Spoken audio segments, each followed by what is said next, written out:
UP की राजधानी लखनऊ एक और ऐतिहासिक पल की गवाह बनने जा रही है। ये लखनऊ में बना वो राष्ट्र प्रेरणा स्थल है जो गोमती के तट पर इतिहास की नई इबारत लिखने वाला है। 25 दिसंबर को प्रधानमंत्री नरेंद्र मोदी इस ऐतिहासिक पार्क का उद्घाटन करेंगे। उनके आने से पहले पुलिस के 4300 जवानों ने सुरक्षा व्यवस्था का जायजा लेने के साथ साथ मॉक ड्रिल की है। मॉक ड्रिल के दौरान हेलीकॉप्टर ठीक उसी स्थान पर उतारा गया जहां प्रधानमंत्री नरेंद्र मोदी को उतरना प्रस्तावित है।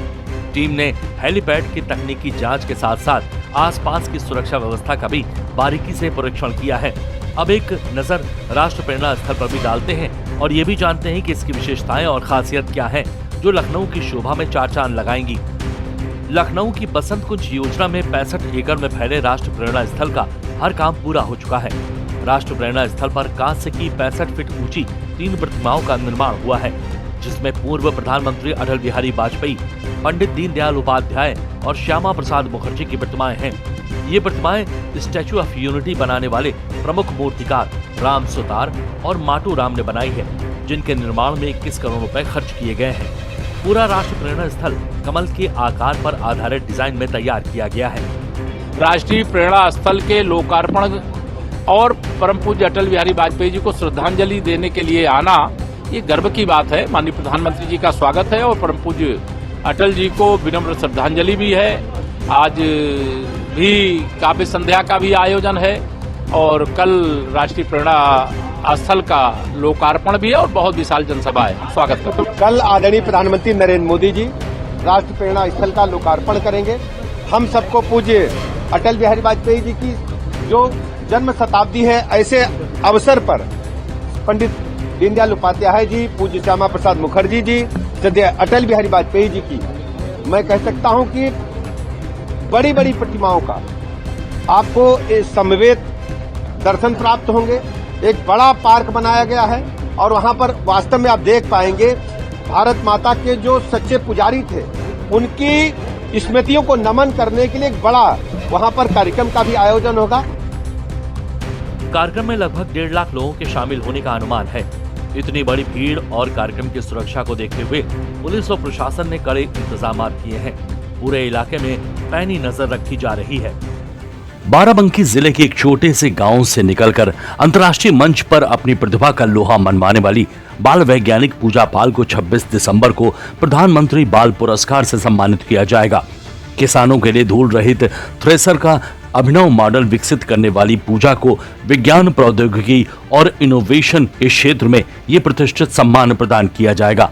इस बात की जानकारी होने के बाद से ही पूजा के परिवार, गांव और जिले में खुशी की लहर दौड़ रही है। बहुत अच्छा लग रहा है। हमारी बिटिया ने जो पूजा है वो धूल रोकने का थ्रेसर मॉडल बनाया है और मॉडल बनाया तो हमको बहुत खुशी हुई है। बाराबंकी जिले की सिरौली गौसपुर तहसील के डलई का पुरवा गांव की निवासी पूजा पाल मजदूर पुत्तीलाल की पुत्री है और परिषदीय विद्यालय में कक्षा 8 की छात्रा है। उन्होंने किसानों की समस्या को समझते हुए गेहूं की मड़ाई के दौरान थ्रेसर से निकलने वाली धूल से राहत दिलाने के उद्देश्य से धूल रहित थ्रेसर मॉडल का विकास किया। पूजा पाल ने कक्षा 7 में राष्ट्रीय बाल विज्ञान कांग्रेस में अपना धूल रहित थ्रेसर मॉडल प्रस्तुत किया था। केंद्र सरकार और विज्ञान एवं प्रौद्योगिकी विभाग ने उनके इस मॉडल को उपयोगी और प्रभावी माना। इस नवाचार के कारण पूजा को जापान सहित कई अंतर्राष्ट्रीय मंचों पर अपनी प्रतिभा दिखाने का अवसर प्राप्त हुआ। प्रशासन ने पूजा पाल को जिले में मिशन शक्ति का रोल मॉडल भी घोषित किया है। सर, मुझे बहुत अच्छा लग रहा है कि मुझे प्रधानमंत्री बाल पुरस्कार मिलेगा और ये सर इसमें नवा विचार होता है जो उनको मिलता है। सर, मैंने भूसा धूल पृथक्करण यंत्र बनाया था जिससे अभी तक जो धूल हमारे वातावरण को और स्वास्थ्य को नुकसान पहुंचाती थी, प्रदूषित करती थी, इससे हमारा ये जो मॉडल है, जो भूसे से धूल निकलती थी, उस धूल को हम अपने काम में प्रयोग ले लेंगे। जिससे आग के गोले बनते, प्लाईवुड बनते हैं और खेत के खाद बनाने में हम उसमें प्रयोग ले सकते हैं। और सर, अभी तक जो धूल से बीमारी फैलती थी, सीमित संसाधन, आर्थिक संघर्ष और ग्रामीण परिवेश के बावजूद पूजा ने यह साबित कर दिया कि मेहनत, लगन और नवाचार के आगे कोई भी बाधा टिक नहीं सकती।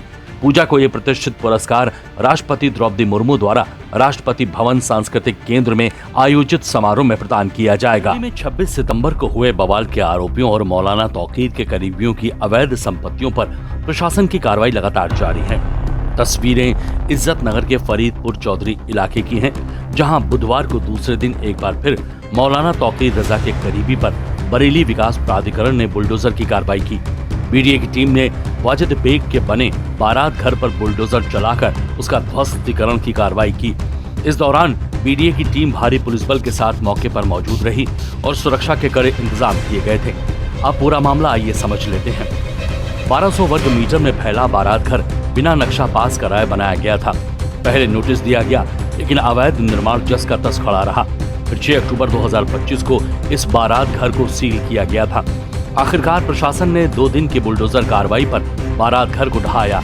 मंगलवार को अवैध बारात घर पर 7 घंटे से अधिक समय तक बुलडोजर की कार्रवाई चली, जिसके बाद भी 50% से अधिक हिस्सा शेष रह गया था। बेग बारात घर है, ये जो है कल से यहाँ पे डेमोलिशन कार्रवाई चल रही है मजिस्ट्रेट और फोर्स की उपस्थिति के अनुसार जो है, और कल भी 50% लगभग गिर गया था। आज वो बाकायदा जो है जो बचा है उसको ध्वस्तीकरण कार्रवाई। ये वाजिद बेग का बारात घर है और इसमें बाकायदा बिना मानचित्र के अवैध रूप से बारात घर चलाया जा रहा था। उसमें बीडीए द्वारा जो है सुनवाई करके कार्रवाई ध्वस्तीकरण आदेश पारित किया गया और उसके बाकायदा इनकी शासन में जो अपील थी वो भी खारिज हो गई है रिवीजन, और उसके बाद कर रहे हैं। बीडीए सभी लोगों से अपील करना चाहता है कि सभी लोग अपना जो है मानचित्र पास कराकर अपना आवासीय कमर्शियल निर्माण करें, ताकि ये बाद में समस्या ना आए। बरेली में हुई हिंसा के बाद उपद्रवियों पर प्रशासन का शिकंजा लगातार कसता जा रहा है। उपद्रव में प्रत्यक्ष और अप्रत्यक्ष रूप से शामिल होने वाले आरोपितों के विरुद्ध विधिक के साथ आर्थिक रूप से भी चोट पहुंचाई जा रही है। प्रशासन द्वारा इस मामले में अलग अलग थानों में 10 मुकदमों के साथ करीब 92 लोगों की गिरफ्तारी की जा रही है। अपने बच्चों की मासूमियत पर उसकी हर जिद को पूरा कर रहे हैं। क्या आपका बच्चा रोजाना फास्ट फूड खा रहा है? अगर हाँ, तो सावधान हो जाइए। उत्तर प्रदेश के अमरोहा जिले से बेहद ही चौंका देने वाला मामला सामने आया है, जहां फास्ट फूड खाने के शौक ने 11वीं क्लास में पढ़ने वाली छात्रा आहाना की जान ले ली है। वो घर का सादा खाना पसंद नहीं करती थी। फास्ट फूड उसकी डाइट का हिस्सा बन चुका था। लगातार फास्ट फूड खाने की वजह से उसके पेट में इन्फेक्शन हुआ और उसके बाद उसकी जान चली गई है। पूरा मामला क्या है, आइए जानते हैं। अमरोहा में कक्षा 11 की छात्रा आहाना पिछले कई महीनों से लगातार फास्ट फूड खा रही थी। 28 नवंबर को अचानक आहाना की तबीयत बिगड़ गई, जिसके बाद घर वाले उसे तुरंत अस्पताल ले गए। अमरोहा में इलाज से आराम न मिलने के कारण घर वाले आहाना को मुरादाबाद ले गए। मुरादाबाद में आहाना का ऑपरेशन कर उसके पेट से 7 लीटर तक पानी निकाला गया। हालांकि हालत थोड़ी ठीक होने पर आहाना के ताऊ साजिद खान उसे दिल्ली एम्स में दिखाने लाए। दिल्ली एम्स में डॉक्टर ने जांच कराई तो पता चला आहाना की आंतें चिपक चुकी हैं। एम्स में ही आहाना का इलाज चलने लगा, लेकिन लगातार उसकी हालत बिगड़ती चली गई। 21 दिसंबर रविवार की देर रात अचानक आहाना की तबीयत बहुत ज्यादा खराब हो गई। ऑपरेशन के बावजूद भी डॉक्टर उसे बचा नहीं पाए और हार्ट फेल होने की वजह से आहाना की मौत हो गई। वजह ये है कि मेरी बिटिया जो थी ये 11वीं क्लास में अमरोहा में पढ़ रही थी, 16 साल उम्र थी। बस ये फास्ट फूड खाने की आदी हो गई थी। अब इसको घर का खाना अच्छा नहीं लगता था। कभी मैगी, कभी पास्ता, बर्गर, ये 5-5, 10-10 रुपए की जो दुकान पे चला के ये चिप्स के पैकेट और ये अपना कुरकुरे, मुरमुरे, जो चीजें ये 5-5, 10-10 रुपए की थैलियों में बिकती हैं, वो खाना शुरू कर दिया था इसने। अब ये 5-5, 10-10 पैकेट खा लिया करती थी दिन में, तो उसकी वजह से इसकी आंतें बिल्कुल खराब हो गई। नुकसान ये है कि ये सब जो चीज़ें जो भी होती हैं इसमें जो है मिलावट की चीज़ें ज़्यादा होती हैं जो नुकसान करती हैं। और ख़ासकर कोई भी फास्ट फूड, जंक फूड इसको कहते हैं एक तरह से, कि जो शरीर के जो भी काम करने की आंतों की क्रियाएं हैं उसको नुकसान पहुंचाती हैं।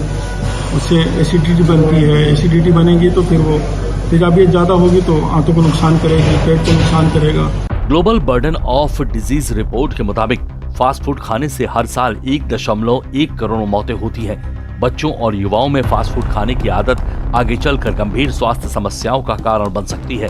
बेहतर यह है कि घर का ताजा, संतुलित और कम तेल मसाले वाला भोजन खाया जाए। स्वाद के साथ साथ सेहत का ध्यान रखना ही समझदारी है, क्योंकि आज की छोटी लापरवाही कल की बड़ी बीमारी बन सकती है।